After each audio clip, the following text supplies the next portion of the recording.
सुहागिनों का त्योहार करवा चौथ 1 नवंबर को है। इस व्रत को पति के दीर्घायु और दाम्पत्य जीवन में खुशहाली प्रदान करने वाला माना गया है, इसलिए शादीशुदा महिलाओं का ही इस व्रत को रखने का विधान है। हालांकि कई जगहों पर कुंवारी लड़कियां भी इस व्रत को रखती हैं। ऐसे में कई बार लोगों के मन में ये सवाल खड़ा होता है कि क्या अविवाहित लड़कियां भी करवा चौथ का व्रत रख सकती हैं? अगर उनकी शादी में बाधा है तो क्या वो कोई उपाय कर सकती हैं? सिर्फ अविवाहित ही नहीं, जो शादीशुदा महिलाएं हैं उनके मन में भी कई तरह के तमाम सवाल उठते हैं, जो आज हम आपको हर सवाल का जवाब देने वाले हैं, हर जवाब बताने वाले हैं, साथ ही उपाय भी बताएंगे। तो जुड़े रहिए हमारे साथ और मिलिए हमारे खास मेहमान से। हमारे साथ ज्योतिष आचार्य संजीव अग्निहोत्री जी जुड़ गए हैं। इन तमाम सवालों पर उनसे जवाब लेने वाले हैं। संजीव जी, सबसे पहले आपका बहुत बहुत स्वागत है। धन्यवाद।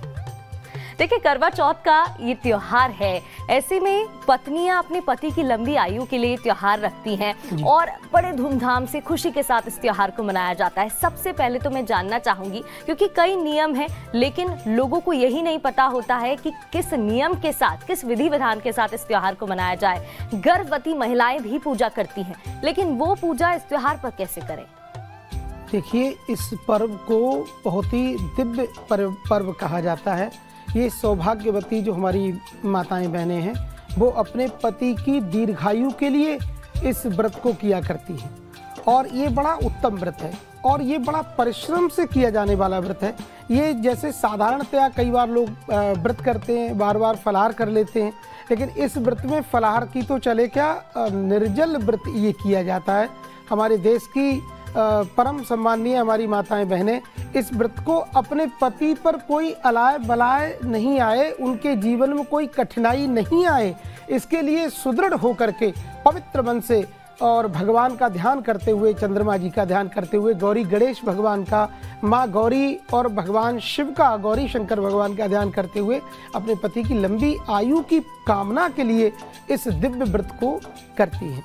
इसमें जल भी ग्रहण नहीं किया जाता। जी बिल्कुल, ये भी जरा बताइएगा आचार्य जी, क्योंकि आप बता रहे थे कि निर्जल होकर जल भी नहीं पी सकते हैं, लेकिन आज हम देखते हैं, हालांकि हमारी भारतीय संस्कृति ऐसी है, तपस्या तप का बेहद महत्व होता है और करवा चौथ का त्योहार शायद इसी का प्रतीक है।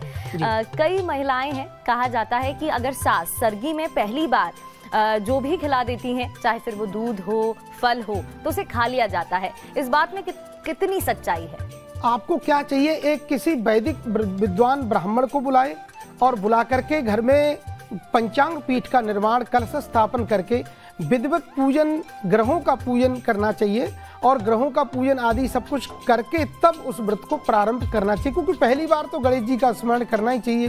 गजाननम भूत गणादि सेवितम कपित्त जम्बू फलचारु भक्षणम उमासुतम शोक विनाश कारकम नमामि विघ्नेश्वर पाद पंकजम।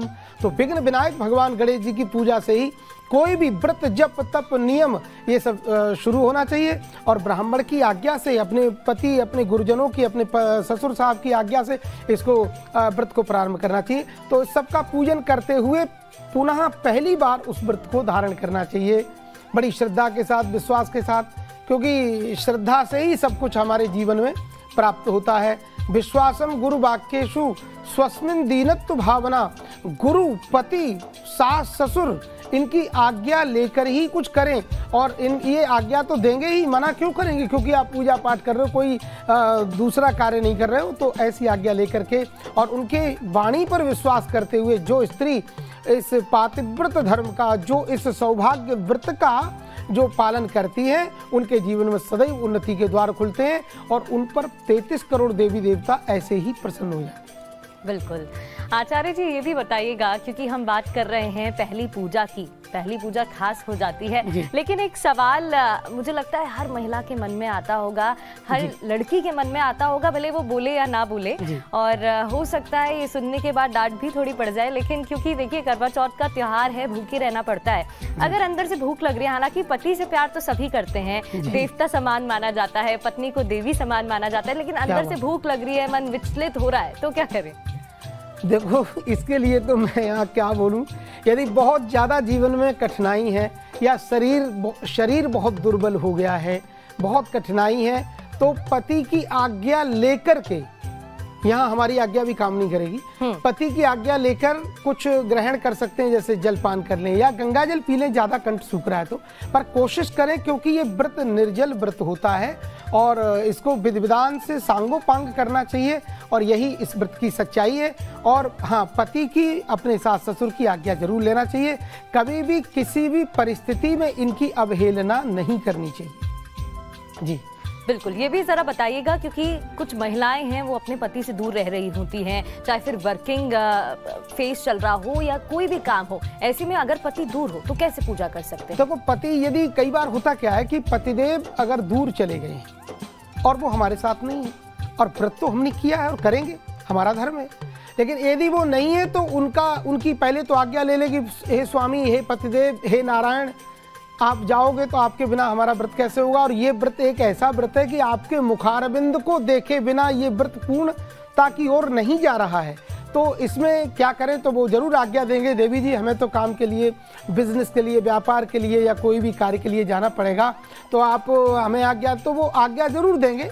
और आज्ञा देंगे तो उनके चित्रपट को सामने रखकर और उनका मुखारबिंद अवलोकन करके, उनको देख करके, उनका दिव्य जो है, और ठाकुर जी का, भगवान चंद्रमा जी को अर्घ प्रदान करें, उनका पूजा करें। और अर्घ में देखो, चांदी का यदि पात्र है, चंद्रमा जी की धातु चांदी है, शुक्र की धातु है, और चांदी के अर्घ में, या फिर यहाँ जो अर्घ का विधान है वो करवा जो होता है, मिट्टी का पात्र होता है, बड़ा विशुद्ध माना जाता है, तो उसमें जल, गंगा जल से उसको परिपूर्ण करें, और उसमें औषधि भी डाल सकते हैं, और चंदन आदि डाल करके, सुगंधित इत्र आदि डालकर, और चंद्रमा को विशिष्ट मंत्र से आप अर्घ प्रदान करें। दधि शंख तुषाराभम क्षीरोदार्णव संभवम नमामि शशिनम सोमम शंभुर्मुकुटभूषणम। इस मंत्र से चंद्रमा जी को अर्घ प्रदान करें। चंद्रमा जी बहुत प्रसन्न होते हैं।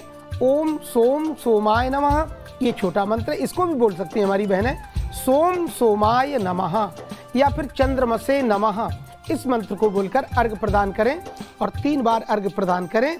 और अर्घ प्रदान करने से चंद्रमा जी बहुत प्रसन्न होते हैं। और परिक्रमा लगाएं, एक परिक्रमा लगाएं। और चंद्रमा जी साक्षात लक्ष्मी जी के भाई हैं, सगे भाई हैं, तो इनकी पूजा करने से भी आपको दिव्य धन, वैभव, लक्ष्मी आपको प्राप्त होती है। तो इस तरह से विधिवत पूजा करके, और फिर अपने पति का जो है मुखा अवलोकन आदि करते हैं। जगह जगह की विविध परंपराएं हैं, तो छलनी से भी उनका मुख अवलोकन किया जाता है।